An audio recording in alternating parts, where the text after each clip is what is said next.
and welcome to the agenda on Politics Social with me, Graham Hughes, and Phil Moorhouse. In real life, we're actually here. We're at the Ship and Mitre pub on Dale Street in Liverpool. I'm attending the Labour Party conference at the moment for some reason, and we've got a bunch of people to come along and hear us talk about how Labour's comms are broken and what they could possibly do to fix them. So the first question I want to ask, Phil, is are you surprised at just how bad Labour are at this? Is it a bit shocking? Yes, it is actually very shocking. They weren't too bad a few years ago. It's different in opposition to government. Yeah. In government, it should be easier. Yeah. You can literally get every top journalist round to your gaff at Downing Street every day and say, we're going to talk about this thing, and I'm going to use up your entire morning, and therefore you've got nothing to do but write about what I choose you to write about this afternoon. Yeah. It's not hard. And when now we've got Reform, they do a press conference and the news channels cover it live. Sky News, BBC. It'll just be Nigel Farage with his 5 MPs, and he gets an hour. And the Lib Dems don't get that. The Greens don't get that. The thing is, they will get. It's because he gets them the clicks because he'll say something outrageous. But Labour can do that as well. Yeah. You know, they can come out. They don't want to say anything divisive, but they can divide. They can isolate Farage. They can come out. I was saying recently, they can come out and decide they want to talk about the Workers' Rights Bill. Right. Well, these are some of the key features of it that Nigel Farage voted against because he hates workers. They can say he's over there. Right. They could say about the Renters' Rights Bill, Nigel Farage opposed that because he doesn't want you to have a safe, secure home, or a clean home, or free of mould, or whatever. They can decide to. They can push almost any policy they want to push within the prism of Nigel Farage hates this because he hates you. Yeah. Yeah. And they should blame everything on Nigel Farage. Well, you don't have to blame anything on him, but you can just say that, this is what we are doing. It helps promote what we are doing. And you give Nigel Farage some needle because then that's good for clicks. Nigel Farage shoves a pineapple up, Keir Starmer shoves a pineapple up Nigel Farage's ass or something like that, metaphorically. Before we go, we just got a super chat from Sarah. Thank you so much, Sarah. Says, hi Graham, hi Phil. Hello, Sarah. But yeah, today Rachel Reeves did a speech and most of it was about how they weren't the Tory party. And I'm sitting there going, she said it over and over again. She must have said it about 17 times. That's the difference between Labour and the Tories. They're not the opposition right now. The Tories are dead. They've got a terrible leader who doesn't know how to do PMQs, which gets increasingly hilarious by the week how bad she is at it. Occasionally she'll score a goal, but usually she had a couple of decent ones because of, first of all, Angela Rayner and then Peter Mandelson. It was completely outside of her control. Yeah. She hasn't actually engineered herself any wins. Yeah. Oh, we've just lost signal for some reason. That's not good. I thought you'd foolproofed it. I am a fool, and here is the proof. I don't know why this is not. I don't know why it's not working properly. Goddamn Vodafone! I hate you. Well, we'll just keep going. See how it goes. Ring of buffering doom. Apparently. Oh, it's back up now. It's back up. It's all right. Let's leave my phone there so it can, because it was doing a hotspot for my leg, so it was probably, I don't know. My thigh was interfering with the radio waves. You're looking at me because this is a physicist here. Bill? I would say two things. First of all, they don't have to just mention reform that much because it's remember the Brexit referendum. The debrief after that, the analysis after that was that the Remain campaign was seen as too negative. Yes. It was constantly talking about the downsides of leaving, and it didn't talk about the upsides of remaining. Yeah. So there's also a sense in which you do need to trash talk Reform UK because that'll be good for clicks. But you want to actually just big up what you're doing as if it makes no difference who our opposition are. Yeah. Why would you vote for those fools when we're doing all this stuff? And you need to keep plugging that. I just looked at the quick reports on what she'd said. She said some good things. They're going to do something that I've been wanting for years. When they sort of got rid of, I was pretty much the last one to get a university grant. There's no need for a loan. I got one. Okay. Well, I was one of the last. Okay, one of the last. I think I was the last year. So, because my sister didn't, Yeah. She's only a bit younger than me. She must have been just behind What year USS. did she start? Can't I remember. started 97, and I think that was the last grant year. But she didn't, so she needed. There was some tuition fees, and then it went up and up. Yeah. And they were saying at the time, well, we can't, and they had, it began under John Major, I guess, and then under Labour, a massive number of people going to universities, and it was like, well, we can't afford to pay for all of it. It was, well, okay, so why don't we pay for, at the very least, people who are considered from, like, their parents haven't gone to university, so, and for courses that we desperately need, like engineering or medicine or something like that, you can at least pay for those. If you're going to say we can't pay for all of them, you can at least pay for those. And they didn't do that. And now they're announcing that they're going to do something like that. So maintenance grants are actually coming back. All I've seen of it is for certain courses. But you could even just type certain courses and from people for certain backgrounds. Social mobility. Yeah. And you can plug that. That's a really positive thing. Yeah. But the Rachel Reid's speech today, and I think Keir Starmer's speech tomorrow is going to be exactly the same. It was just 45 minutes of not really saying very much, saying we wanted... She gone for 45 minutes? 45 minutes. And the one policy that I actually picked up that she was bringing in was that we're going to have libraries in the schools, but everyone's got a phone. I mean, okay, great. The Breakfast Club thing is really good. I mean, I saw the thing about the libraries in primary schools. I mean, even that you could have made more interesting by saying, we're actually going to teach kids to read, so they'll make use of a library. You could do something. Yeah. To really plug that. Well, yeah, it was just a bit, but it goes back to this whole thing of Labour comms. They don't seem to have a concerted, holistic view of how to do it, where it all sort of works together, and they're using social media, they're using the traditional media. Yeah, I don't mind speeches being boring as such, because often they are. Yeah. But, because that's for conference anyway, that just needs to be like crowd pleasing. But for the public, they're not. I mean, if you think about the press conferences have done, have they actually done one recently that wasn't on immigration of some form? No, I don't think they have. I don't think so. And they've done loads of stuff. And the thing is about the immigration, I was polling on this. Maureen Common did some quite good polling on it. When people find out what Labour are doing on immigration, they're broadly supportive of it, but it makes them think less well of Labour. Yeah. And they didn't explore it, but my hypothesis there is they're thinking, okay, well, this is good, but it's not good enough because Reform are offering better. So actually, they're just digging themselves a hole by talking about it. Yeah. So they should be prepared to answer questions on it, but not volunteer the information. Talk about things where Farage is weak, because he is the opposition, not the Tories, you're right. He's the opposition. He's weak on the NHS. He's weak on Ukraine, but foreign affairs don't really win your vote. Yeah. He's weak on workers' rights. He's weak on clean, secure energy, cheap energy. Yeah. He's weak on public transport. All the areas where Labour actually have things in the works, he's weak on, including affordable and social energy housing. sovereignty. We need to be talking about energy sovereignty, making our own power, and not relying on this carbonaceous slop, this slime, this liquid that's brought from halfway around the world that we have no control over the price of. Yeah. Isn't it mad that we live in a world where some tin pot dictator invades their neighbour and suddenly the cost to get the kids to school doubles overnight? And what do we have to do with that? I wouldn't say tin pot dictator, I'd say Farage's mate. Farage's mate, Vladimir every Putin. Every time one of Farage's mates has a Barney, your energy doubles in price. Paula's dropped a super chat in. Thank you very much, Paula.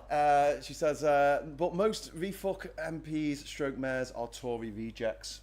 That's very true. Yes, they are. I mean, we've spoken about this before a while ago. It's got nothing to do with Labour comms. But can you see the Tories and Reform doing some kind of horrific deal in the next election? So the model we've got is Canada. So, quite a long time ago now, over 30 years ago, the same thing happened in Canada. It was literally called the Reform Party, and they emerged. The then Conservatives, the Progressive Conservatives as they were at the time. Yeah, they went down to 2 seats. Yeah, right? they proper went down. Yeah. This Reform Party took over, but they couldn't make headway. And then they sort of disappeared and rebranded to something else. So that was like, I suppose, Brexit Party into Reform UK. So they became something else, but it didn't seem to do them that much good. And then they merged. So now you don't have the Progressive Conservatives, you just have the Conservatives, which is a combination of the old Conservatives, which might have been sort of, think about John Major type Conservatives, and the Reform Party. So it's now a much nastier Conservative Party. And I can totally see that happening. But at the moment, it would be very different. I don't think it's imminent because a lot of Reform UK's core supporters hate the Conservatives. Which is why there's a lot of people in Reform UK don't like the fact that Nigel Farage is still accepting more and more ex-Tories, or current Tories in the case of the latest defection. But I think the reason for that is because they know how to behave themselves. Like, your typical Reform UK sort of candidate is not disciplined. They think things are easy because Nigel Farage has told them it's easy. So this is why, if they did win power and they suddenly have all these MPs, if they're not all ex-Tories or if there's a control, they're going to crash and burn straight away because they don't know what they're doing. Well, that's what's happening with councils, Lincolnshire Council and Durham Council. Imagine that, guys. So if anyone's seen it, there's from Nottinghamshire County Council, the local news group did an interview with one of their cabinet members, senior members, and they were just basically asking him, so what you're going to do, what your priority is. It was a very open-ended question, and he basically went, I don't know. It's like, can you tell me anything about your job? Whereas last year when Labour came to power, their ministers were straight on top of their brief because they'd been shadow ministers, and even some that had changed at the last minute, they were, well briefed so they can do interviews on what they're going to do. These won't. No. And because things won't be easy, they'll turn on each other like they have done in Reform UK councils. Yeah. It won't do us any good. I mean, there'll be a bit of schadenfreude, it'll be good for views. Yeah. But beyond that, it will not be good for the country because we will crash and burn and we will be eaten alive on the world stage. This is very true. But yeah, and also a lot of the refuckers don't want to work with anyone else from any other party. So a few weeks ago, Supetansky did an interview with Stella Creasy, and after the show, because I was producing it, we just had a chat about all this, and Stella was talking about the fact that she does do a lot of work across the aisle with the Tories, with in select committees, stuff like that. They all have to work together on getting stuff done. And especially if they're bringing in like a private members bill that might get supported, it might be a free vote. And we were just talking about the fact that all the reform people, they're not interested in talking to anyone. They're not interested in bipartisanism or reaching across the aisle to the other side. They're very Trump in the way that they think, that kind of like you either with us or against us, and we're not going to do a deal with anyone who's not full MAGA person. They call them rhinos and Republican in name only. Anyway, we've got a couple of super chats in. We've got Urban Legends or Urbane Legends. They need to announce new things in the way that football clubs announce signings. Bit more clickable. That sounds like a good idea to me. They have announced a couple of things just this conference, but again, it's like, but it's not supported. Do you remember a couple of years ago, and I was saying we were trying to get through to them. Yeah. And I was trying to pass the message on to you because you managed to get to talk to them. That they can't. They were wanting to turn things on for election time, campaign time, and I said you can't do that. You've got to build up an audience and have it there all the time, so that when it comes to campaign time, you'll get your message out to loads of people. Yeah. And it's the same thing here. You have to build up that network. You have to build up those public messages all the time. Feed engagement. So when you've got something important to say, you can get that message out there. Yeah. Couldn't agree more. And they're really bad at it. Anyway, Veg Pie, who couldn't be with us today, she couldn't make it, so she's dropped a super chat in. Thanks so much, Veg, for that. Hi, Graham and Phil. It's almost like being there. I need you here, Veg, because we went to the conference together last year. We were at the conference together, and she knew where all the things were that were worth going to, so I didn't have to look it up. This year, we haven't even got a book. Normally, you get a book that tells you where all the talks are around. This year, we've got an app. And so far, all I've had from this is a spinning circle. I have no idea what is happening. Are you risking and your when. hotspot again? Are you? No, God, no! Don't do it! Don't do it! Everyone's going to lose connection now. But again, that goes back to Labour comms. Labour are just they seem to be really, really bad at this. And is it bad advice it's or is it amateurishly just bad?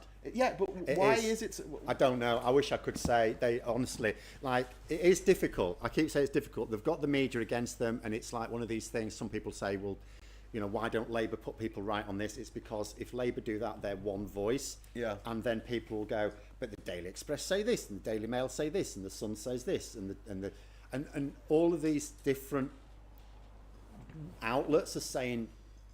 And they think they're all different outlets when they're all owned by the same 3 or 4 billionaires. Yeah.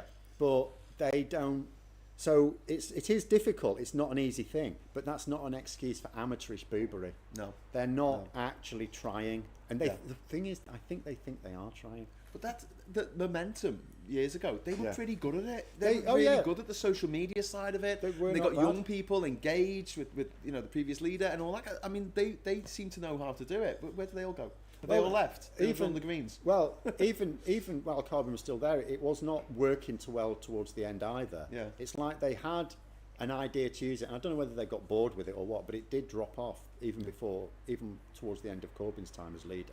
Their social media was not good then. It was quite good in 2017. Yeah. You know, in that election, it wasn't bad. But then it just fell apart. It did something. So I don't know what the reason was. Maybe someone left or something like that, and there was one person driving it all. Yeah. You don't need many people to drive it. Yeah. You just need a couple of people could do it. You need someone who's good at coming up with, clickbait, frankly, and someone else who's good with the technical side of things. You know, video editor, sound editor, and stuff like that. Yeah. Two people could do stuff for every platform. Yeah. It's not that difficult, especially with AI now. You can get things. Things will edit themselves now, which is remarkable. SG, thank you very much for the £5 super chat. Time for Leveson 2. Anyone? Yeah, I think that would be a very, very good idea. I was shouting that into the press pool today. I was shouting, Leveson 2, Leveson. Unfortunately, that TV drama seems to have flopped. So. Has it? Oh. Well, I saw some reviews that basically said this sounded like a really good idea. How did you manage to make it so bad? But I don't watch television, so nothing be done about it. The The Horizon post office versus Mr. Banks, or his name was Mr. I don't know. Bates. Bates. Mr. Bates versus the post office. that actually had a bit of a noticeable effect because it was a really good drama. But yeah, not seen the hack yet. But the gutter press, as Kirsty said in the chat, the gutter press need to be sorted out. Couldn't agree more. They're not even the worst ones, though. But social media is the one that really needs to crack down on. Yeah, and there doesn't seem to be much in the way of them. I can't doing see this. anything. I almost got a bit excited because Ed Miliband talked about they're now openly attacking Elon Musk. They're also openly attacking Twitter. But then he was saying, maybe the government shouldn't use Twitter. And I was like, no, because then you're just talking to fewer people. What you should do is make them obey the law. Yeah. If you feel you can openly attack Twitter, if we're sort of in that place with Trump now that you can openly attack Twitter at least, then regulate it properly. Yeah. At least. Yeah. And say you're doing it as a solid to Trump. Say, Don, mate, I'm going to do this blinded favour for you. You know that Musk is a right pain in the arse, isn't he? He's threatening to stand candidates against you. We're not having that. I'll tell you what, I'll sort him out for you. We're gonna clamp down on X. How about that? They're mates again now, though. They rebonded in Charlie Kirk's funeral. So tell him anyway. Stir some shit. Mix them up. There's a thing in WrestleMania in WWE called kayfabe, and it's just this whole drama that goes on where these wrestlers all pretend to hate each other and they have a beef with each other because someone's sleeping with someone's wife or someone's doing this or someone's doing that, and it's all performance, it's all pantomime, and this is how I feel a lot of Trumpian politics is done. These politicians, they fall out, but it's not real. It's all just fake. So he's always in the news. So every day we've got to see his god awful face, talking about. Yeah, but what does he do? He gets journalists round to the Oval Office and talks shit at them, and they put it in the papers. Yeah. That's what Stam should do. There's a couple of people that I think that Labour should be looking at. First of all, Claudia Sheinbaum over in Mexico, leader of Mexico. She does a press conference every morning, 9 o'clock. That's it, every single morning, and therefore the government over there sets the agenda. She's one of the most popular leaders in the world. She has an approval rating of 80%, which is insane for a leader of a country, especially particularly a Latin American country. Yeah, and it's because they get to set the agenda. They get to set what people are talking about. They're not just responding to what Nigel Farage his latest brain fart that he's come out with. Oh, we're going to send people home who've been here for 25 years because they were born in the wrong country. And when you pull that out and you say that's a racist policy, what's on the front cover of the Daily Mail today? Oh, they're calling us all racist now. Yeah. And it's like, oh, geez. So yeah, it is something. But they're going to do that anyway. So just at the end of the day, just do the press conference, not at 9 o'clock, 10 o'clock. Yeah. That works better. Because then you ruin their whole morning. Honestly, it's really simple. You get them round. Tell them to be there for because they've got to get through 2 lots of security at least down the street. Yeah. You've got to get them in, give them a croissant or something, and then you come in at 10 o'clock. Come in a few minutes late maybe, and then you talk to them for an hour, have a chat with them, and then they've got to go back to their office lunchtime. So they've got nothing. That's it. They've just blown their day. They've got to write about. They can spin it however they want. They will do. You can't force how they present it, but you can force what they write about because they've spent all morning doing it. Yeah. And if you and also leave a few of them out that you don't care about anyway. Yeah. Leave Harry Cole out. Don't need to invite him, and a couple of others. Isabel Oakeshott won't turn up because she'd have to, come back to this country.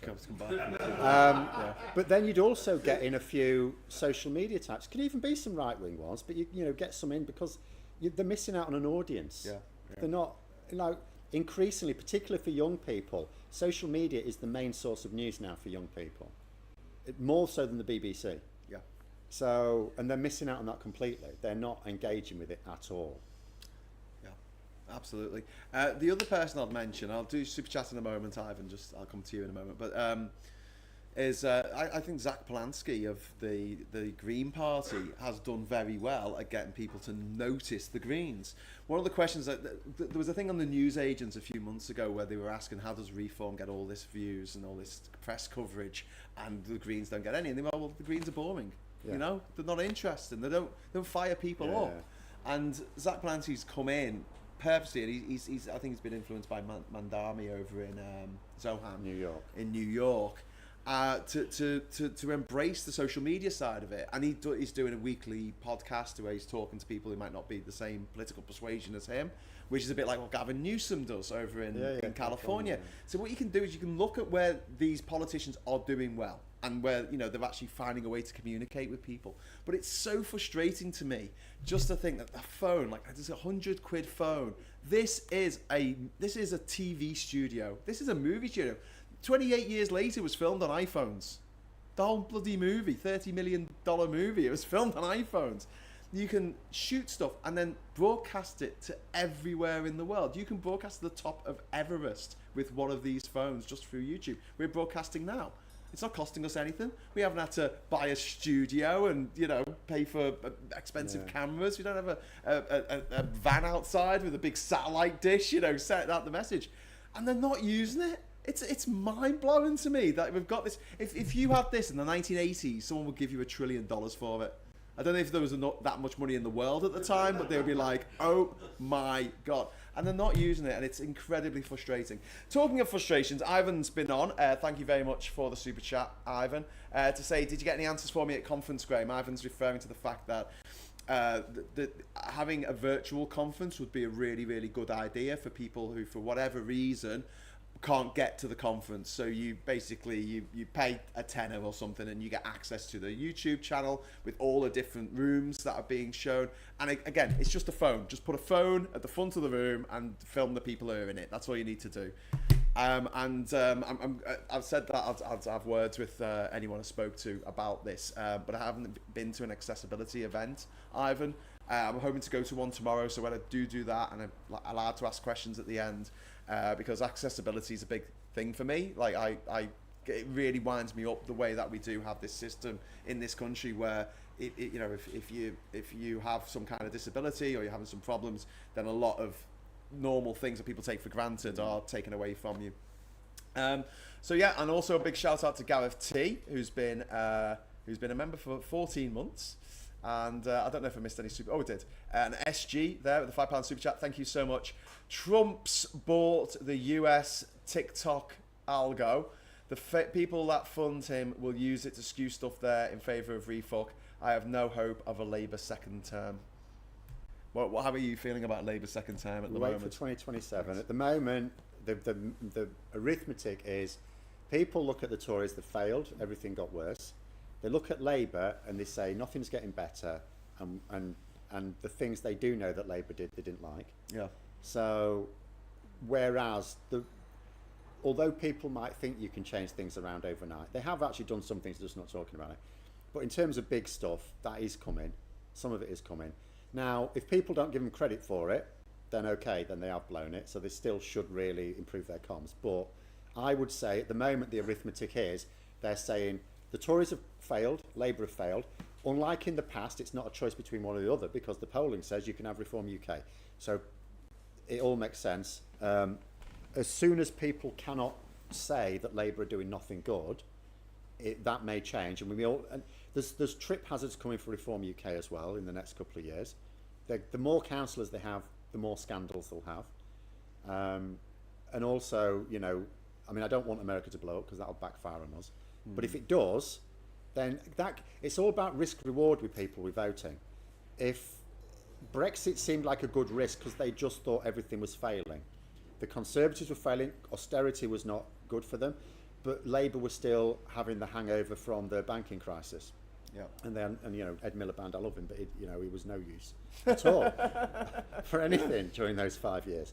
But then, so, you know, that made sense. It was like, well, might as well take a punt on it. And from those people's point of view, so many times you would hear people say it couldn't get any worse, right? Yeah. Okay. But the same thing will apply. They'll think, you know, if Labour are no good and the Tories are no good and we've got this third option, now you're now giving us this third option, it couldn't be worse. So create risk. If Labour are actually making some things better and people can see that, and if people are looking at what's going on in America and going, hang on a minute, I'm not sure about that, that creates that sense of risk of voting for Reform UK, and that can completely turn things around. Yeah, I agree.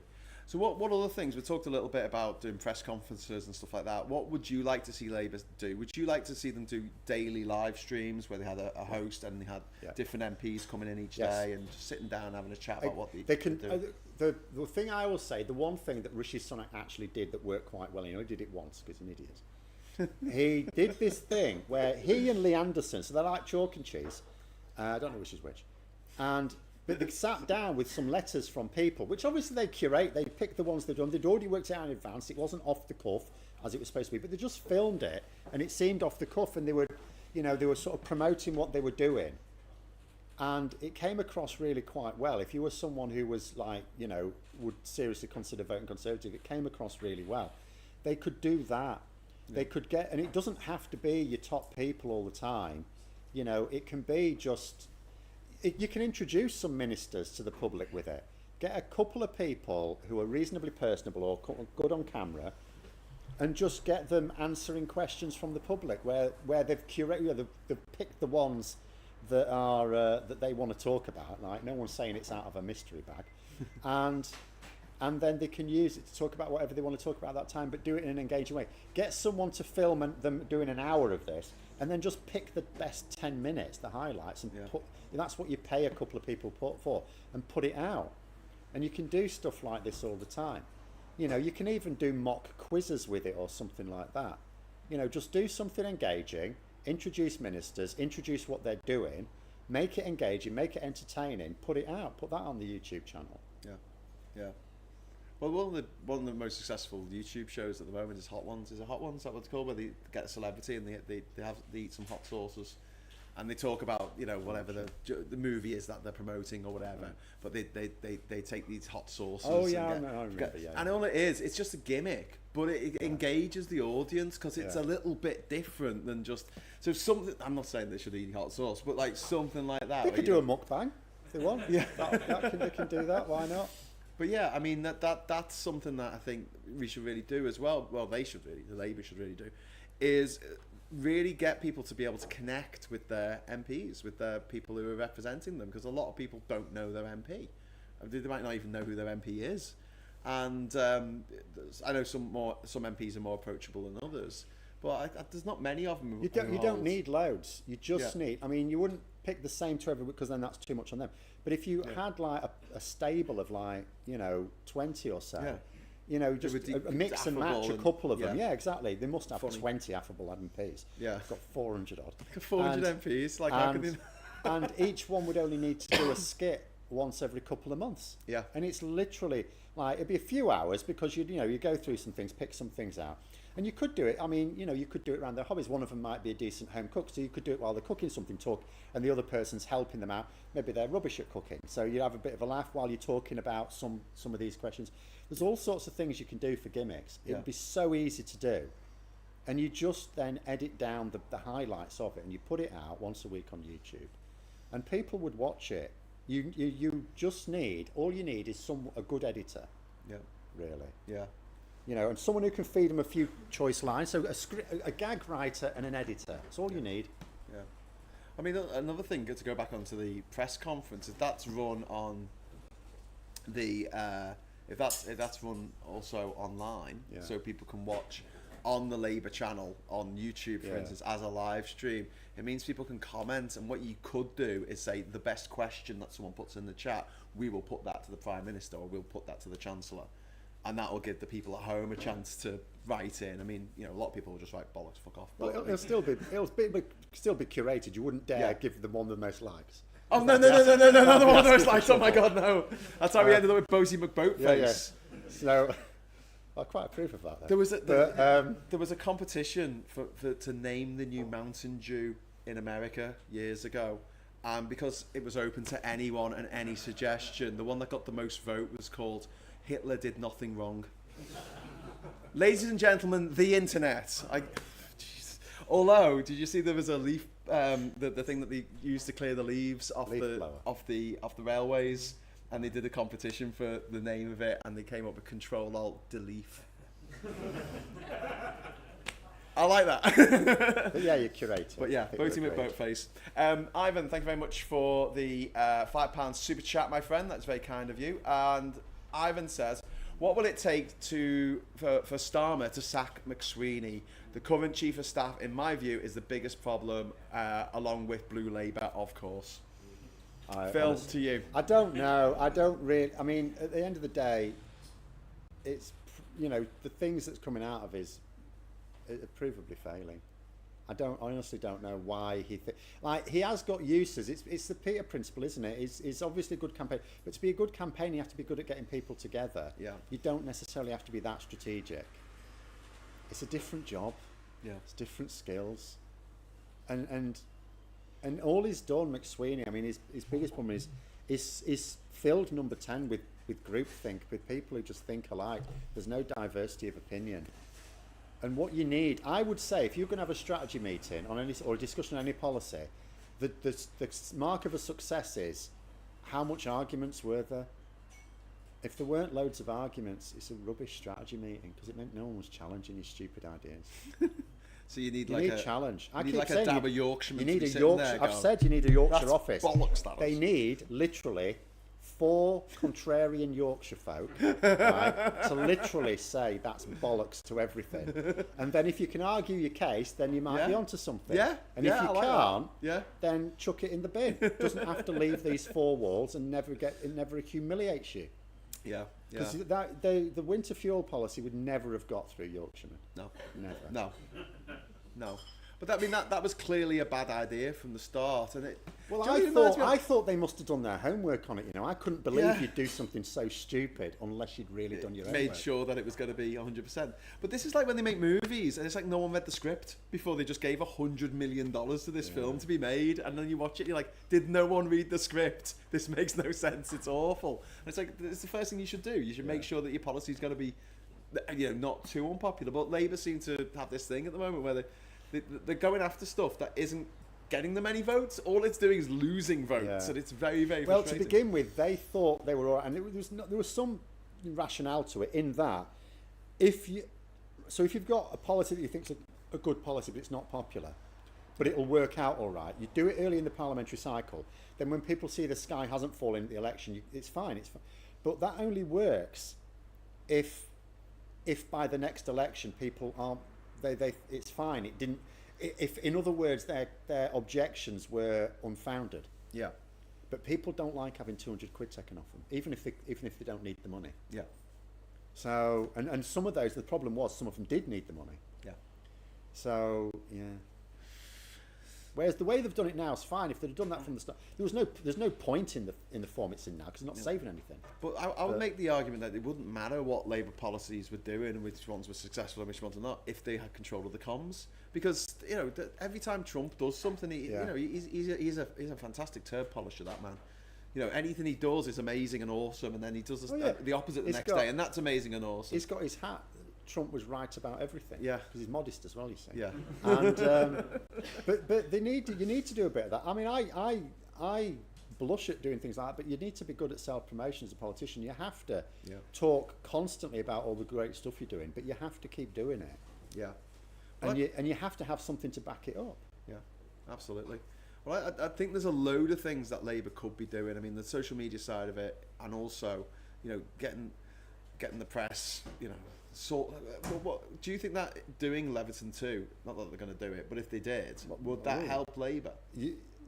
I don't think it would be the biggest thing they could do. I wouldn't rule out them doing something like it, because I still remember before the election, there was a report, the editor of the Times had met with Starmer and tried to seek from him assurance there would be no Leveson 2, and Starmer refused to give him that assurance. Ooh, so okay. it's one of those things, although I'm not necessarily expecting it, he's thinking about it. Yeah. But whether it's the best thing to do, I would see what I would do. If you think about the three strands of media, you've got broadcast media, the press, and social media. I'd actually start with broadcast media, specifically because there are already the tightest rules there, and that they're not very well enforced, as GB News shows. So I would start there, because there's no point in bringing in new rules if you can't enforce them. So work on enforcement first. Yeah. Once you know how to enforce them, but I'm not seeing any signs of that. No. I'm not seeing any signs of Ofcom being beefed up. No. So, you know, they're not even doing that. I actually don't know. I know the Department for Culture doesn't really have, it gets next to no budget. It has to do everything for free. But I don't know what Lisa Nandy's Culture, really media, doing. sport, Yeah. something else now, isn't there? Can't remember. They've added another But thing. yeah, so Lisa Nandy, she's got like the tiniest department, but I don't know what she's doing still. Someone was saying she'll be out in the next election by the numbers. Okay, so Paula, thank you very much to Paula for the £2 super chat. Thank you, Paula. But the winter fuel thing was pure Rachel Reeves. It was. It came from the Treasury, but Downing Street is supposed. Yeah. See, you always get mad stuff coming out of the Treasury because the Treasury are purely focused on numbers. Downing Street's supposed to have the political brains. Yeah. They're the ones who are anything like that goes through Downing Street. They're the ones who are supposed to go to be stupid. Yeah, yeah. And then we got a super chat in from Tegan Fagan. Thank you very much. What can trans people do to defend themselves? I mean, one of the things that I think the trans community need to really think about at the moment is working together to and working with the larger LGBT community to counter the bullshit out there and to counter the demonization of trans people, which has been going on now for 10 years. It blows my mind that 10 years ago no one really gave a second thought to trans people existing, and now suddenly it's a huge thing that we all have to, you know, be concerned about. And it's exactly what they did with Brexit just after the 2010 election. They had they were asking people what the priorities were, and number one was the NHS, and then it was like education, jobs, infrastructure.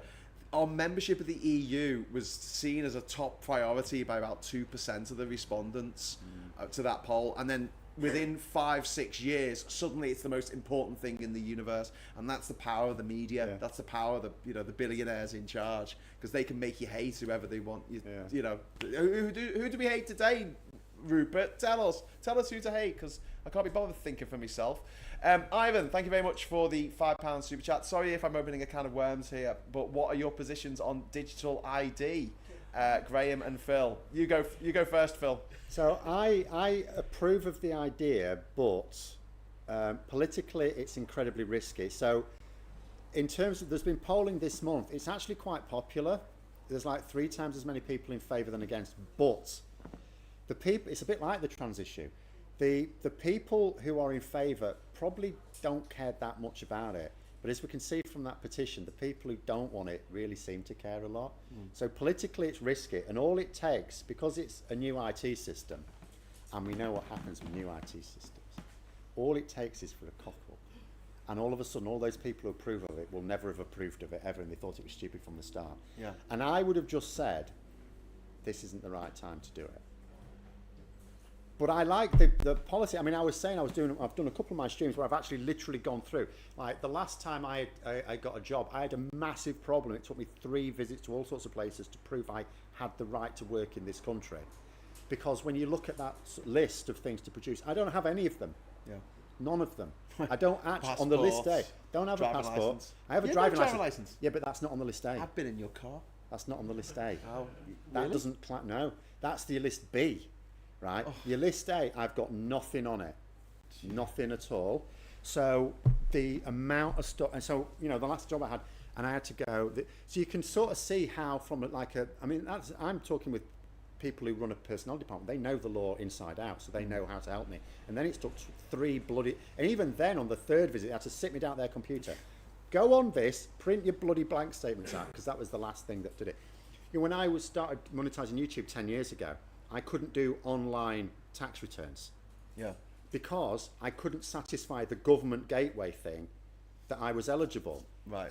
So I had to use paper ones for 3 years, because then having 3 years of tax returns was the final bit of thing they believe I was actually eligible to pay tax. Right. It's actually incredibly difficult to prove who you are if you don't have a passport. And I don't have a passport. So for me, something like that would be really good. And also, if you're thinking about it from the point of view of, a small business owner, someone who just every now and then employs someone, they don't know the law inside out. So they can easily take some things, credentials that look about right, and it's fine, and then it turns out they're not, and people do get caught, and you get fined a lot of money if you get caught employing someone who hasn't got a right to work. So you can sort of see how, if you had one system as well, it would be really good for employers. Yeah. But politically, very risky, and also you're talking about they want it in place before the next election, and it's like, it's a new IT system, these things go wrong. So I just think politically it's too risky. I think I think it's too risky.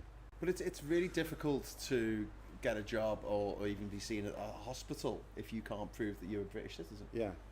That's been that's what I mean. Having some, and it's quite normal. People, the problem is just the whole issue of national ID in general. You've just had all the tabloids going on about, we're demanding to show our papers like we're Nazi Germany. It's like, no one's demanding to see them. You just show them when you need something.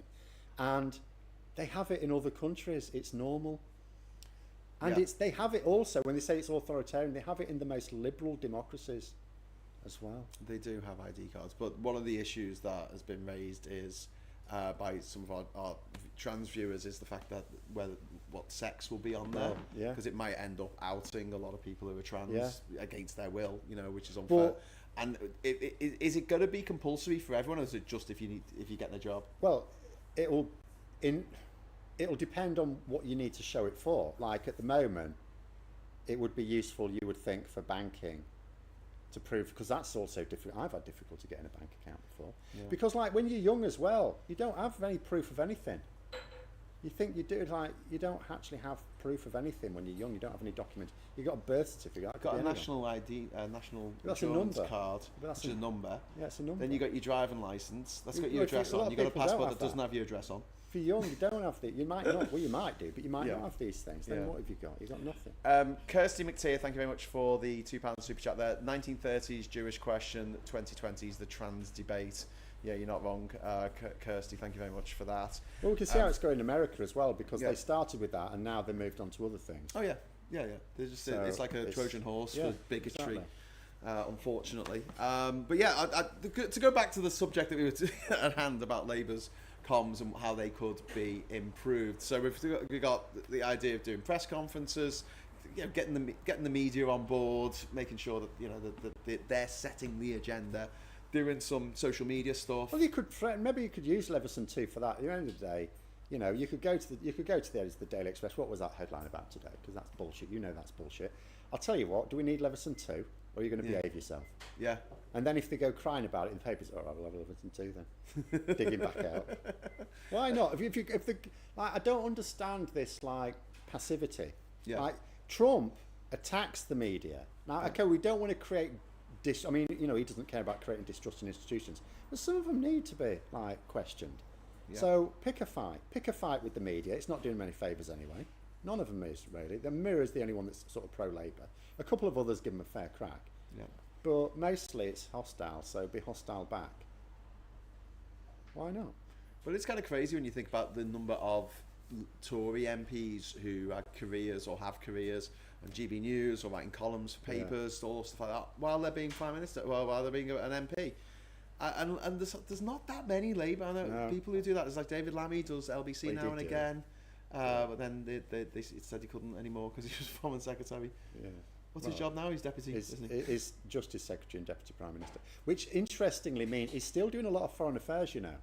He's actually still doing a lot of foreign affairs, still meeting world leaders in his role, presumably as Deputy Prime, because I thought it was a bit mad given how many like links he had around the world to boot him out of the Foreign Office, but it looks like they're still basically using him as a Foreign Secretary, as a part-time Foreign Secretary. I don't really understand why they moved it. Reshuffle just blew my mind. I sort of did and then I didn't, because I thought it was a bit mad at first, because Yvette Cooper knows her stuff on Home Affairs, going way back, and David Lammy's got lots of useful links around the world, including the Global South and America, Congress and the White House. Yeah. And then I was told that Yvette Cooper was against digital ID, and I thought, oh well, if, you know, you want someone, if you're going to go for it, you need someone who believes in it. But then I was told today, one of my viewers says it's going to be Liz Kendall, it's going to be the Department of Science that's doing it. So I thought, but then I suppose the Home Office still has to be involved, so maybe that was it. Maybe that explained it. Who knows? But the reshuffle was far too extensive. I don't know. Just really pointless. It was lots of people moving sideways. The problem is when you move a minister out of the ministry, the work just stops. Whatever they're doing just stops, because the new person has to become appraised of it. If you've got a Sir Humphrey type who wants it stopped, it'll just be chucked away, and then they might have a different policy anyway. So you just completely, if it has to happen, obviously it had to happen with the Department for Housing, and then that meant, you know, given that it was Reid that took over that job, someone had to replace him. So there was a few, but you didn't need it. You didn't actually literally have to. It was most cabinet ministers that were moved. Yeah. More than half of them. It's absolutely bonkers. But yeah, going back to the different ways of dealing with the media and things like that, I think they should be taking a leaf out of Nigel Farage's book, because he knows how to get those headlines. He knows how to get people talking about whatever it is he wants us to talk about. And they need, and Trump as well. They need to take a leaf out of Trump's book. Unfortunately, you know, I hate the man, but he's very good at what he does. I would be careful about it, because it's easier for them because they don't care how much division they create, and you don't want to do that. Yeah. But at the same time, you can still use largely the same psychology. Yeah. But you have to do it at first. They're not doing anything. They think they are, but they're not. They're. It's like a media operation run 20 years ago, when you didn't have 24/7 news cycle and social media, and they haven't got anyone in the operation who understands the modern media. They actually don't have anyone. Well, today with Rachel Reeves' speech, she was going on and on about the Conservatives, and I'm sitting there going, no one cares about them anymore. No. But I was just thinking, like, if they're gonna do a them and us, them versus us sort of narrative, go say foreign billionaires. Go on, say that. If you want to talk about anything, right, you want to talk about the environment, and you say, well, you're on the side of the foreign billionaires who are making all the money out of oil, or if you want to talk about immigration, no, I don't have a problem with foreigners. I do have a problem with foreign billionaires interfering in our political system. I suspect the Chancellor probably shouldn't do it in such general terms. She can pick a couple of individuals out that she doesn't mind pissing off. No, just foreign billionaires, because we're not foreign billionaires. You see, the vast majority of us. No, but she also needs to not piss off people. What, the rich people who can make things happen? Also employ everyone. And you don't need to either. I mean, I'm not a fan of populism in general, no matter who the enemy is made out to be. But some individuals, you can pick some individuals. Musk. You know, Musk, and if they're happy to attack Musk and Putin, because Farage, you know, sucks up to both of them. Yeah. Obviously, they can't. It's quite funny when Keir Starmer was talking about the threat of the far right, and he was naming some countries where it's a growing problem, and he specifically name-checked France and Germany. Yeah. But he didn't mention Italy and the United States, and that is because, of course, in France and Germany, they're not in power yet, so they're not pissing anyone off that matters. Yeah, exactly. So you have to be a bit careful. Dancing around Trump is just the weirdest thing. Labour can't just say that he's awful. Well, no, because the last thing we want is 50. Brazil might be all right because they're just going to China, but we don't want 50% tariffs. No. Isn't that mad? So at the moment, the tariffs on Brazil are 50% because Bolsonaro, the former leader, was put on trial and has now been found guilty and sentenced for 27 years. Because insurrection is just larks, of course. Why would you jail someone? Yeah, exactly. The January 8th insurrection in Brasilia. And so Trump has spat his dummy out the pram and said 50% tariff. Like, this is a foreign government saying to another government, we're going to punish you for following your own legal system. It's just the maddest. Backfired on him, though, because what happened was, it sort of it devalued the peso a bit, but that meant that they could then sell their coffee and stuff cheaper in Asia. Yeah, yeah. And they ended up, I mean, obviously something like that, it hurts some people and benefits others, but in terms of those coffee exporters, they made more money out of it. Yeah, and also the soybeans, because the Chinese, they were giving... Yeah, so they've stopped buying from America, they're buying from Brazil instead. Yeah. Same with beef. Yeah, so they've got to have soybean mountains in America this autumn because they can't sell them. Wants it.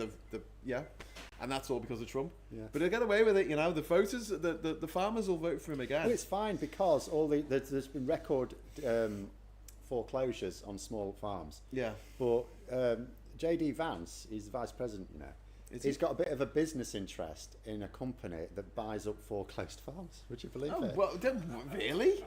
That's quite interesting. I mean, yeah, that's the whole whole system in America is just beyond corrupt now. They're just brazenly being bribed. You've got the heads of different companies like Apple turning up with presents for tribute for the king. Tribute for the king, and God, that the White House, what he's done with all the decor in there and put all the gold, it's so tacky. Wow. It's just so. It's like Del Boy Trotter won all the money, and he's like, come on, I'll just lovely. Anyway, Ivan, thank you very much for the super chat, my friend. You've been very generous today. Thank you very much, Ivan. Labour also needs to make your use of their members, including me. This needs to involve accessible campaigning, particularly CLPs. Not everyone can door knock and phone bank. Yeah, you're absolutely right. And thanks to the internet, there's loads of ways of doing that. Yeah. Where you don't actually have to, knock on doors. I honestly think, I know we've argued about this in the past. I think door knocking is absolutely bloody useless. I think they need to do it, but it's not. It's no not. one answers. Well, you knock on about 20 doors and one person answers and tells you to fuck off. my wife had a good one once. One guy turned up basically nearly naked and told her to fuck off.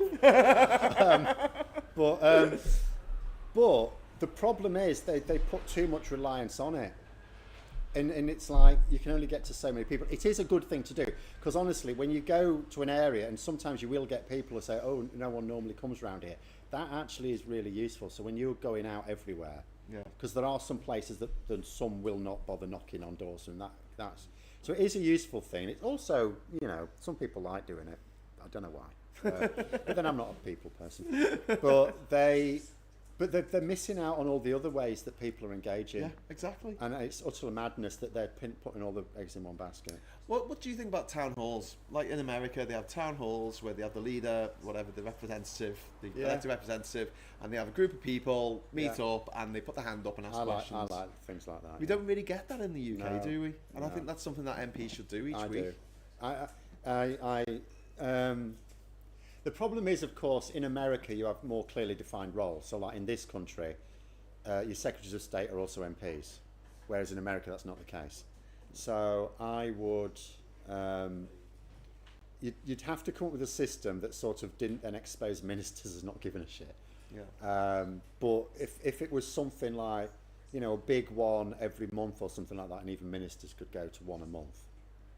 Yeah, something like that. Yeah, well, I think that's something that the engagement side of things is sadly lacking in Labour as well. And a lot of people, I mean, when the election happened, they could only name about 2 Labour MPs, most people on the street. And now they'll probably be able to name more. I mean, when I was young, we had spitting image, so we knew who they all were. But they, you might not have recognised them, but because they didn't all look like their puppets, but they knew who they were. Yeah. But whereas now, and that's why they need to do it themselves. That's why you just need to get them on once every couple of months with someone else and do a gimmick thing, get it recorded for an hour, and then cut it down to the best 10 minutes and stick it out. Yeah.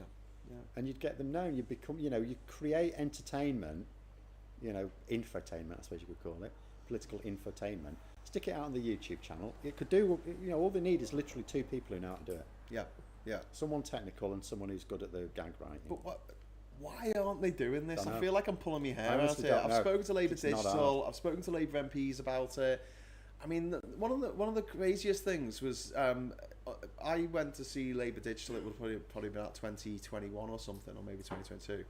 And I said to them, listen, on your YouTube channel, if you type in, Labour, UK Labour, into YouTube, the first video that comes up is an official Labour video with Jeremy Corbyn on it.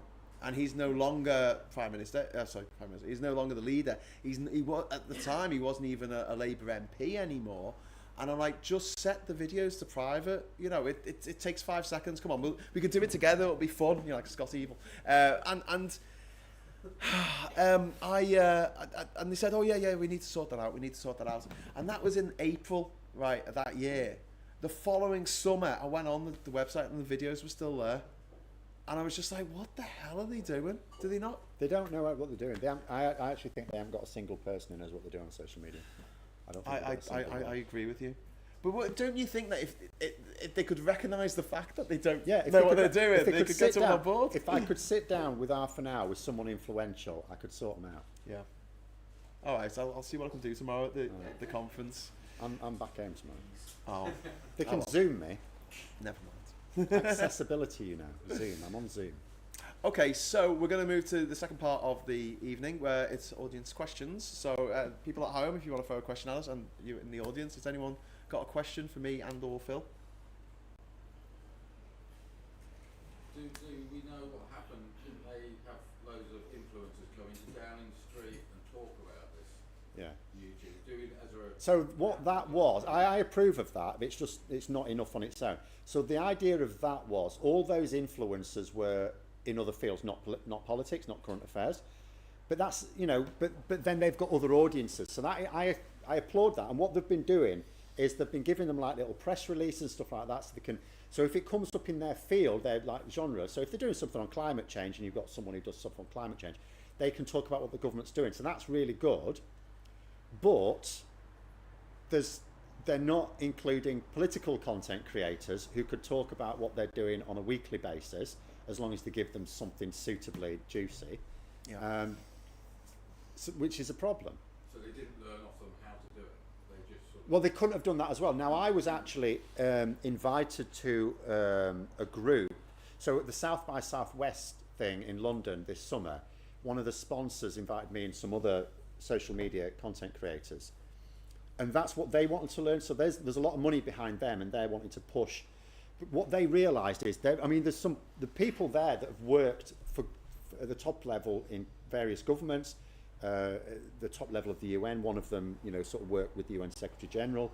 So they all know how to do the corporate stuff and the government level stuff, but they all recognise they don't know how to use social media. So they got us in specifically to have a two-way process. What do you need from us, and teach us, like, how do you engage on social media? So that's what that was about. Now, I know they didn't do that at Downing Street because they invited like 70 of them. You couldn't do that, it's too unwieldy. Like with us, there were like 9, and that was 2 days, over 2 days. So yeah, if they actually wanted to learn themselves, that was not the way to do it. They would have talked to them in small groups. Over Zoom, you don't have to get them into Downing Street on Zoom. But I do like the idea of doing that, because but then it does get it out to an audience, but it's every now and then, because every now and then the government will have something for that particular content creator that will be relevant to their audience.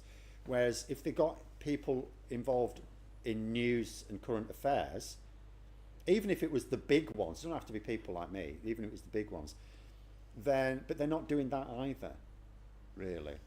And they should, that should be for, but they ought to learn. They ought to learn. I mean, I could certainly teach them about it to do it themselves.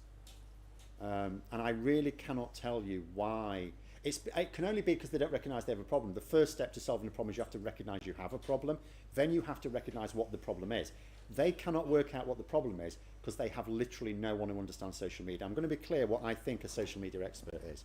It's either someone who's built up their own platform from scratch on their own, not someone like Dan Wootton or Piers Morgan who became big on broadcasting through other media and then just did something there because they already brought their audience. Someone who from scratch has built up their own, because you don't fluke that. Secondly, an academic who has interviewed crap loads of content creators and distilled what works from what doesn't. So they've done it scientifically. Right? Those are the two types of social media expert. You could also argue someone who works behind the scenes and at the social media platforms, but they're probably like the researcher as well. They talk to lots of content creators. I don't see how anyone can claim they're an expert if they not fall into one of those categories. And they don't have anyone at Labour that falls into either of those categories. No. So I don't think they've got any experts. So that way, it's impossible for them to diagnose the problem. But they're stuck on the first step. They don't even think they have a problem. That's the issue. They don't think they have a problem. Or if they do not know who to go to diagnose it. So they're stuck on step one. Yeah. We have a question from Brendan's asking, are Reform UK going to drop in the polls now as they only have one policy? Which one's that? Immigration. Well, they can't even make their minds up about that.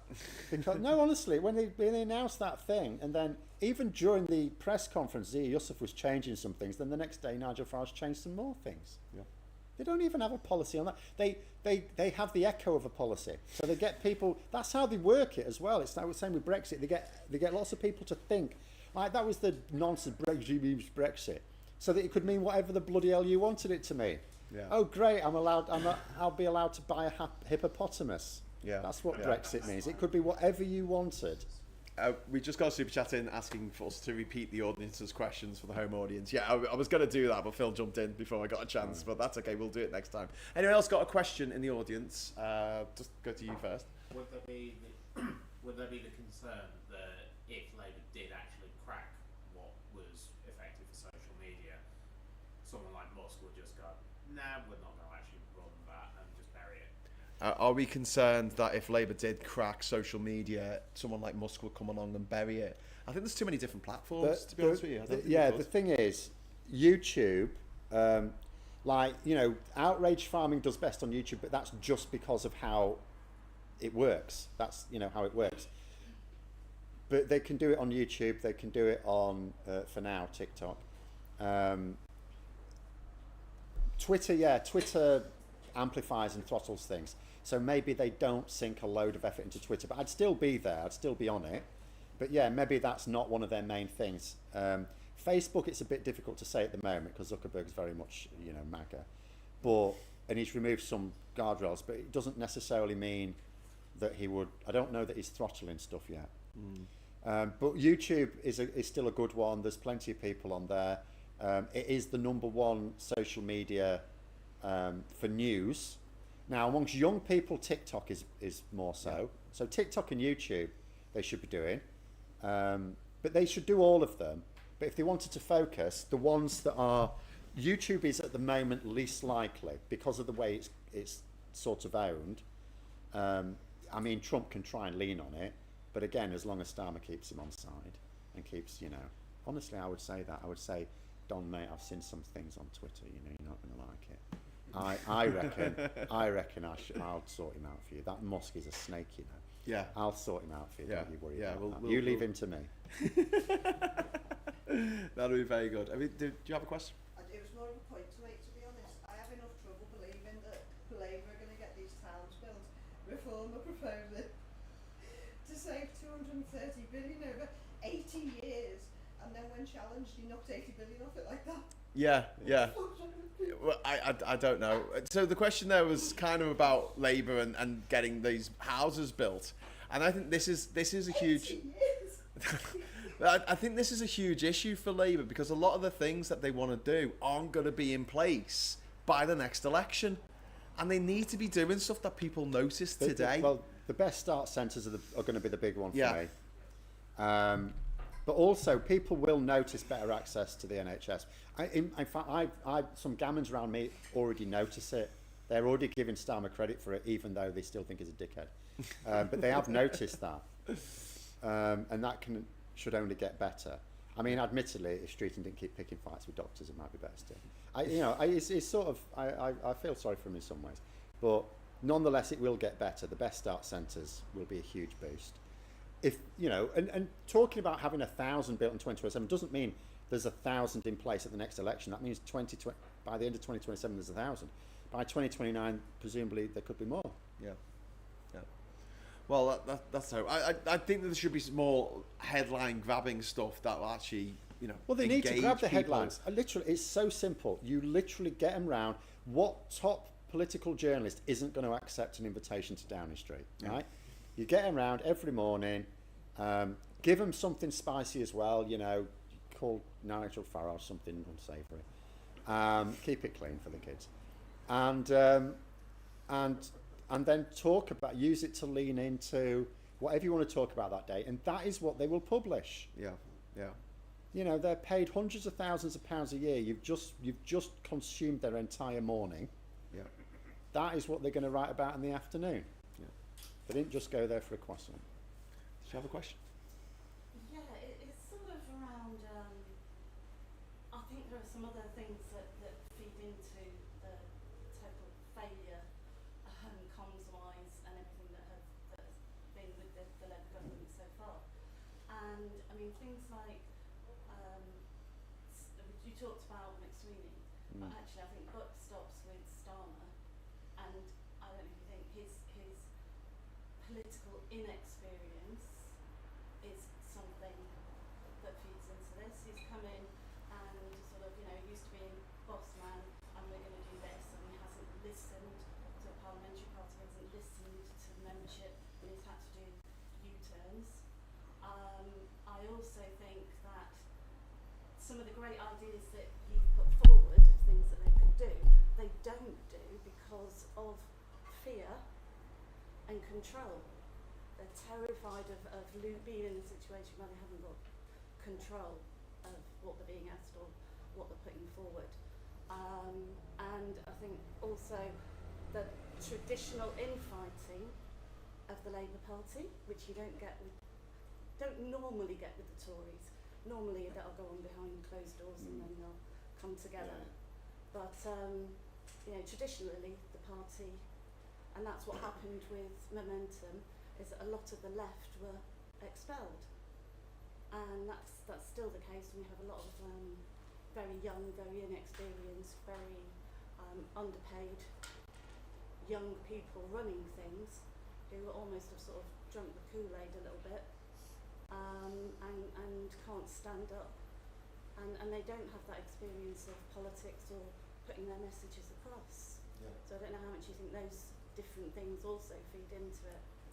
Okay, I need to try and summarise that now.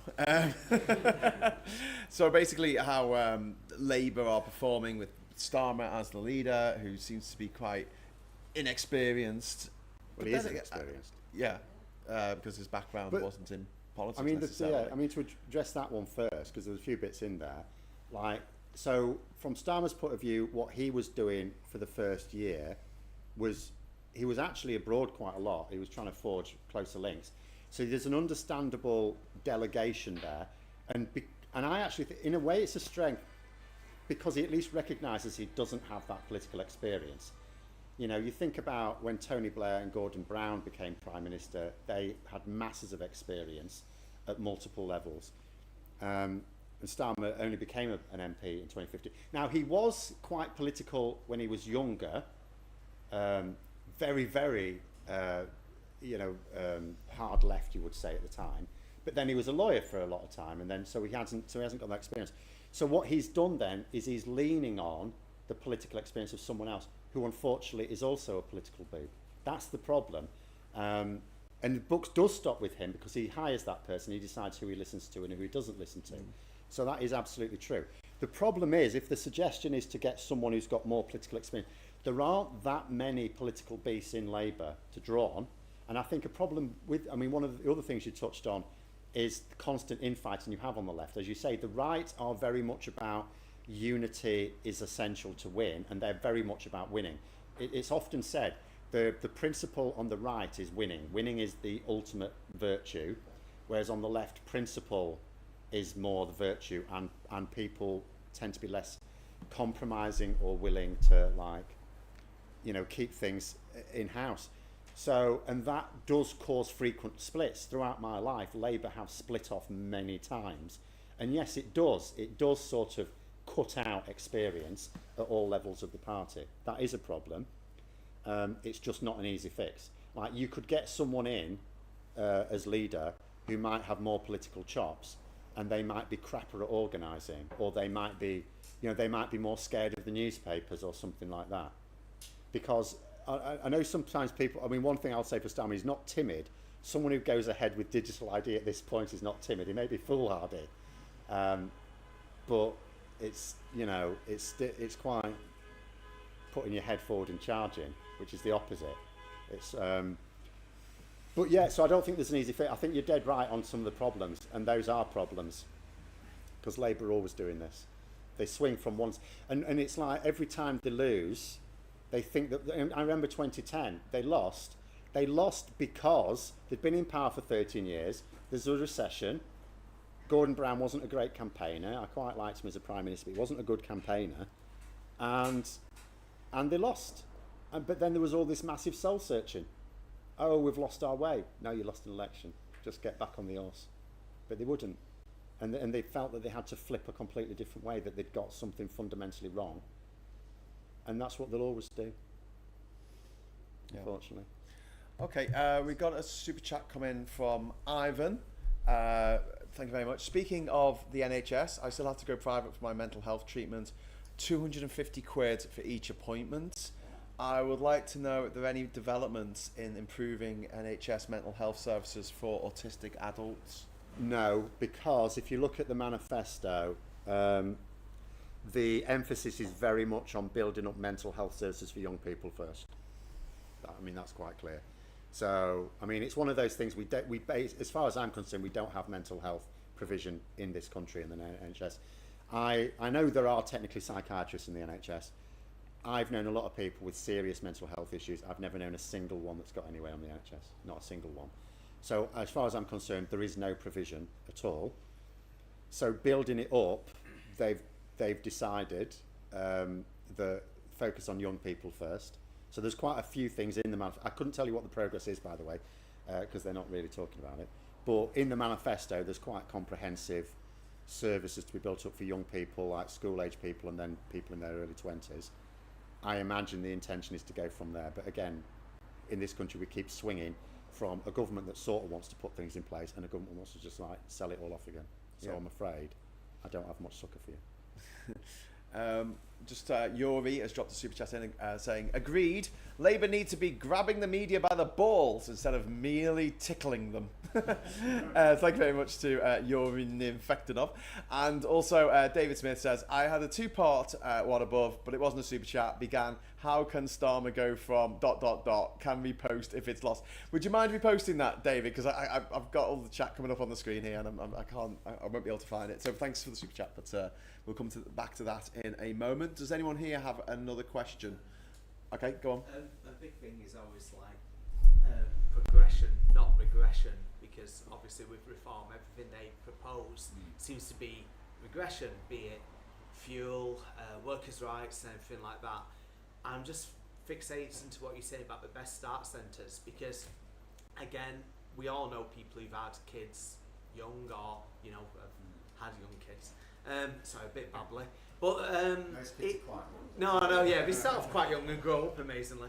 No, but the point is that this is a big help, because again, that's obviously linked to sort of like struggling with poverty and things like that, which is obviously led on to crime. So to obviously bring in these best start centres, what used to be sure start centres, after 14, almost 15 years of them just being totally having the legs cut out of them, is a massive thing, where basically everyone should say, we're told to look after our own, and we are doing. Now this one needs to be shouted about so bloody loud, you know, and I just feel like this is a massive thing, because again, it helps the next generation. And the other thing is, we always say when you're younger, like 18, 19, you're more likely to vote like more left wing and things. But then you're looking more at people my age in my 40s, where you can go, yeah, I remember that from being like, in my 20s, just about late 20s, you see all the benefits, and that's just it. Again, being a parent of two young kids, and going through the struggles and things like that. I know each individual local council does things. Again, we've talked about the reading and stuff like that. It's so important, and I think this is like massive stepping stones. But maybe that's what we need to be attacking, and actually just going, look, it's progression. We're helping our own. Yeah. Or such a thing. So it's a bit babbly. No, it's fine. So we were just talking there about how the refuckers are just regressive. They're just like, we want to stop this. We want to take this thing away, because that's all they know how to do is to destroy. And you were mentioning about the best start centres, which are replacing the sure start centres, which were taken away by the Tories 15 years ago. Yeah, that's something that I know everyone that I spoke to in Labour before the election, they want to bring back the sure start centres. But again, it goes back to they need to be shouting this from the rooftops. They do. I mean, when they're there, they'll definitely be around them. Yeah. They'll be around them. But they should be doing it now, really. Because there will be people, so there'll be people who benefited from the sure start centres themselves. Their kids, actually because of that 14-year period, their kids could be getting to the point where they could be using them, and they might even have some kids who could use them now and are being deprived of it, and in a couple of years' time they'll be there for some others. So it is a big thing. They were stunningly popular at the time. It was literally the most popular thing the last Labour government did. So bringing them back is a no-brainer. And they're called, although we talked about this, they were called sure start centres here. They were called best start centres in Scotland. I don't know whether they're calling them best start centres here just because they never really went away in Scotland because they never had the Tories in power. Yeah, they paid for the logo. Or because there are actually going to have more services in them. The intention is that like some of the things you have to, the idea is it's linked much more with healthcare. Like some of the things you'd have to go into town for at the main hospital to get scans on, you should be able to get in your local community. The ones where they're built. I mean, some of these best start centres are being built, I've been told from some people, in the buildings that were the Sure Start Centre have just been derelict ever since. Wow. So that's regeneration straight. I mean, that's something they can do. But again, what they'll do, you talk about Rachel Reeves, I can see it in my head. They'll say, oh, we're putting right all the things the Tories did wrong, when they should be saying, we're putting right everything Reform UK are going to trash if you let them in, is what they should be saying, but I bet they don't. That's what I thought she should be saying in the speech today, because she was just going on and on about how But that's Labour were not the Tories, and I'm like... Yeah, the imminent threat for them is, we're doing this stuff, if you vote Reform Reform UK, they're going to take it away. Because they're talking about massive cuts. Keep saying that, because they are. All they talk about is cuts, cuts, cuts, cuts, cuts. That's all they ever talk about.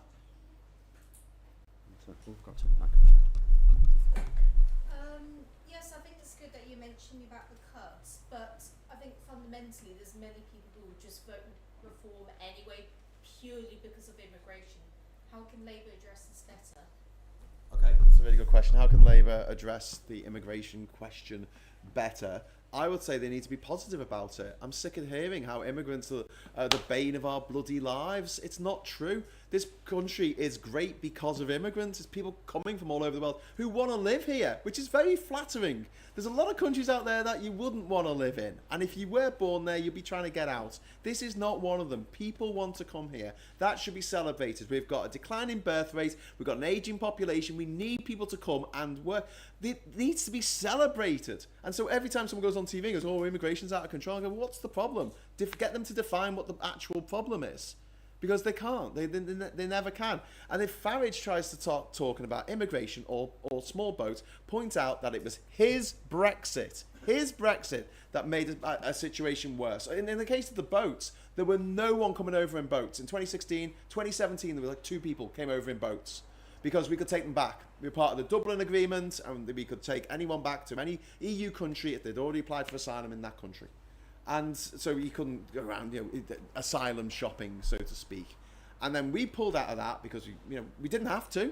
There's countries that aren't in the EU, like Norway and Switzerland, that are part of the agreement.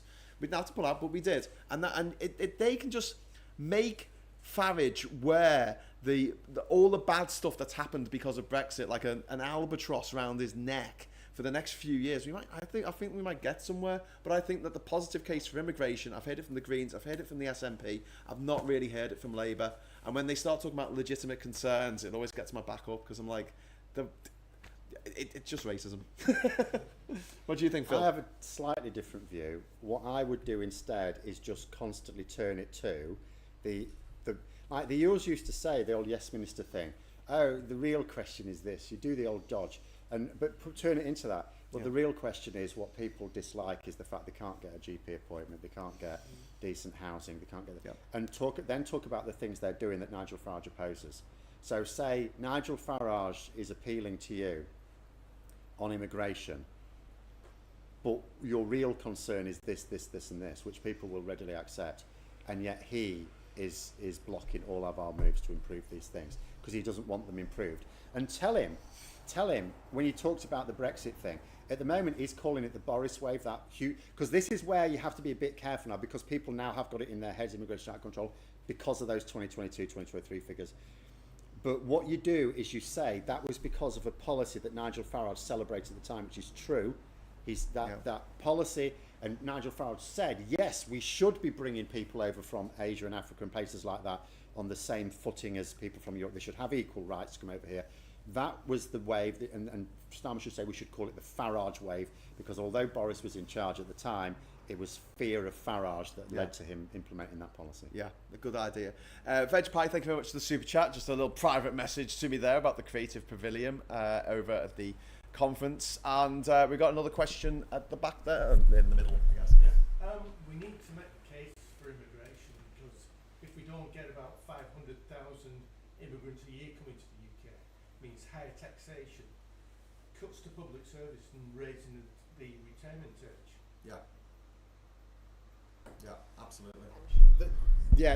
So the difficulty is, so from one point, so what you're mentioning there about the case for immigration, so the triple whammy we have at the moment, we've had a declining birth rate for quite a long time. We've reached a bit of a tipping point with that now. Literally the only thing growing our population is immigration. The second issue with it is the boomer generation is retiring. So we've now got a huge number of people leaving the workforce over the next 10 years and a huge number of people entering, the passive income part of the population, which needs, and although people will think, well, I've worked all my life in pension, it's like, yes, you have, but it's physically being paid by the workers now. So what Farage is talking about is shrinking our available pool of workers to pay for an increasing number of non-workers effectively, and that means those workers are going to have to pay more. Sorry to interrupt, but someone was asking what the question was. Basically about making the positive case for immigration. So it's a continuation of what we were discussing. So that's what I would like to try and explain to people. But the problem is, a lot of people think that the country is a fixed resource, and they just think the more people accessing that resource, the thinner it has to go. Yeah. They don't realise that actually our economy is changeable according to our productivity. So it's what I'm saying is it's a difficult one. We are heading for a very dangerous cliff edge. At this moment in time, I'm not sure how Labour can make the positive case is my problem. So I don't think they should make the negative case for it. I think they shouldn't talk about it at all unless asked. And when asked, they should steer it immediately to people's real concern is housing, NHS, schools, all the things that Nigel Farage says are being drained by immigrants. Turn it into all of those things and then point out in each case how Nigel Farage is opposing all the progress Labour are making. That's what I would do. I wouldn't even talk about immigration unless specifically asked. And then I would turn it into, well, Nigel Farage is blocking all our progress on the things that actually matter. Because it's such a difficult one. The views of the public now are such that it's a really tough one. For a particularly a government that they already don't have a great deal of credibility. Yeah. Yeah. Question at the back there. Yeah. Nice and loud. 2 points. I'm a delivery driver and I deliver around Lynn, and it's just to point out the Hypocrisy. that's the one. Of reform. There's a house now. It's got 2 flags outside the house: a reform flag and a Liverpool FC flag. Don't Liverpool supporters, don't stop. But it's the fact that it's supporting Liverpool, which is full of non-British citizens. Yeah. So it's just we had like, but no, what? Yeah. It doesn't work. Just to reiterate what you just said. So the chap's talking about the fact that nearby there's someone who's got a reform flag outside the house and an LFC flag, and that doesn't make any sense. Not least because Liverpool is an immigration city. But also, I mean, the Liverpool Football Club as well. That's got a fair few immigrants in it. Do you know what I mean? They would. Last 2 managers were. Yeah. Gypsies coming in Sorry. here, scoring our goals. Me main point I was going to say was about comms and that daily briefing you were saying. Didn't Boris Johnson build a Yes. Yes. A room to do all these things and then fucked it up, pardon me language, because of the parties. Well, yeah. So you're right. So this was a question about when we were talking about doing the press conferences. Boris Johnson got a Russian company to build this. At remarkably high cost. Remarkably high cost. Yeah, surprisingly. And a studio in number 10 for doing press conferences. And I'm assuming it's still there. I wouldn't use it though, it's rubbish.